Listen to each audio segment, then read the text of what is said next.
Hey y'all, this is Courtney with Fantasy in Frames. You can find me on Twitter at LoveTractor3, where you can also find Fantasy in Frames. But since you're on YouTube, I want you to hit that subscribe button and go ahead and follow us year-round here at Fantasy in Frames for all of your fantasy needs. So I'm here today to talk about my favorite tight end prospect, Mr. Dalton Kincaid. He is a senior out of Utah, and he is 6'4" and 240 pounds. So he's not the biggest tight end, but he's solid. So who's going number one right now? Michael Mayer. Who's going number two? Dalton Kincaid. But Dalton's slowly creeping up those draft boards in the fantasy worlds. I'm going to tell you why.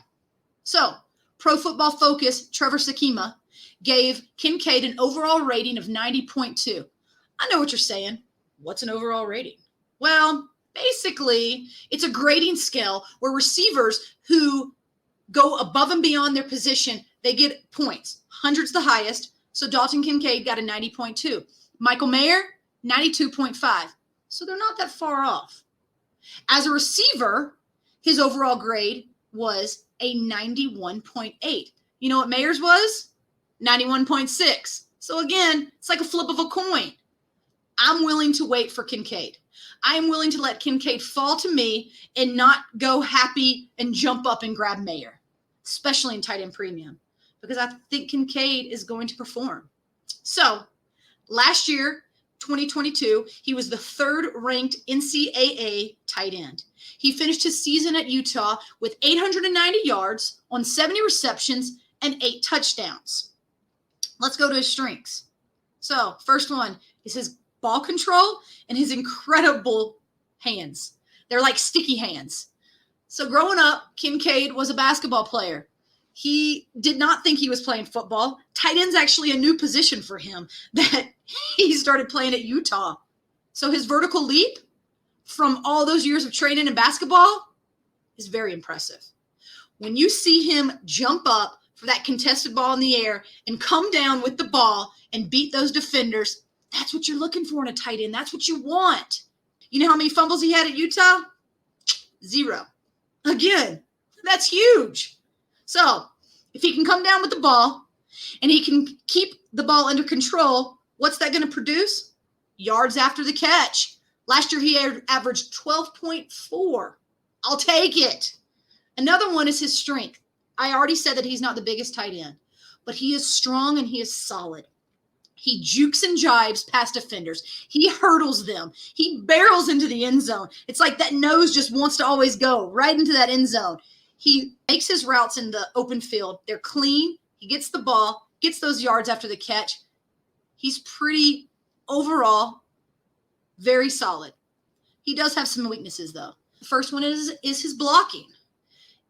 Yeah, it's decent, but it's definitely not where it should be for a tight end.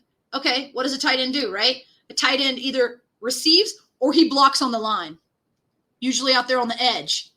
Now, this is a coachable thing, and given the right coach, given the right team, this is definitely something that he can learn because he's a smart kid. Second, burst. He has good acceleration in the open field, but his burst off the line is lacking. So that's going to come into play if he's bursting off the line to block, to protect the quarterback. And if he doesn't do that well enough, he's not starting, right? So do yourself a favor and go watch some tapes. I want you to go to YouTube, and I want you to put in Dalton Kincaid, and I want you to watch some of his days at Utah. While you're there on YouTube, go ahead and subscribe to Fantasy in Frames so that you can watch even more rookie profiles. But while you're there watching his tapes, look at him. Watch him juke and jive. Watch him stiff arm the defenders. Watch him come down out of the air with that ball. You know who he reminds me of? Mark Andrews. Is Mark Andrews a tight end premium god? Is Mark Andrews a PPR monster? Yes, he is. So who's to say Dalton Kincaid can't do the same? Of course it depends on where he gets drafted. Of course it depends on where he lands. But we're going to say that about all the rookies, right? So let's think about it.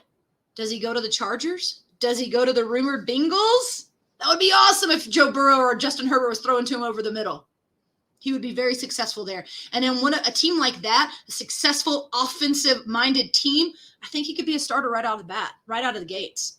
If he goes somewhere like the Lions or the Texans who are in need of a tight end, I could see him be a dynasty stash.